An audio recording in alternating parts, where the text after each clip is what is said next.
Onion ചെറുതായി അരിഞ്ഞ് വഴറ്റി അതിലേക്ക് കട്ട് ചെയ്ത് വെച്ചിരിക്കുന്ന പംകിനും ചേർത്ത് അതിലേക്ക് 1.5 കപ്പ് കഴുകി വൃത്തിയാക്കിയ ഗ്രീൻ പീസ് ചേർത്ത് കൊടുത്ത് ചെറുതായി അരിഞ്ഞ് വെച്ചിരിക്കുന്ന സെലറിയും ചേർത്ത് കൊടുത്ത് ആവശ്യത്തിന് വെള്ളമൊഴിച്ച് 1 ടേബിൾ സ്പൂൺ സൂപ്പ് പൗഡറും ചേർത്ത് കൊടുത്ത് നന്നായി വേവിക്കുക. ഗ്രീൻ പീസ് നന്നായി വെന്തലിയുന്നത് വരെ വേവിക്കുക. അതായത് ഏകദേശം ഒരു മണിക്കൂർ.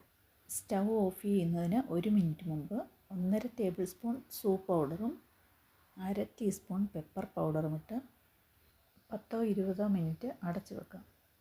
വളരെ ടേസ്റ്റി ആയിട്ടുള്ള ഗ്രീൻ പീസ് സൂപ്പ് ചൂടോടുകൂടി ഉപയോഗിക്കാം. ട്രൈ ചെയ്ത് നോക്കണേ. അപ്പോൾ എല്ലാവരും stay safe, stay happy. By.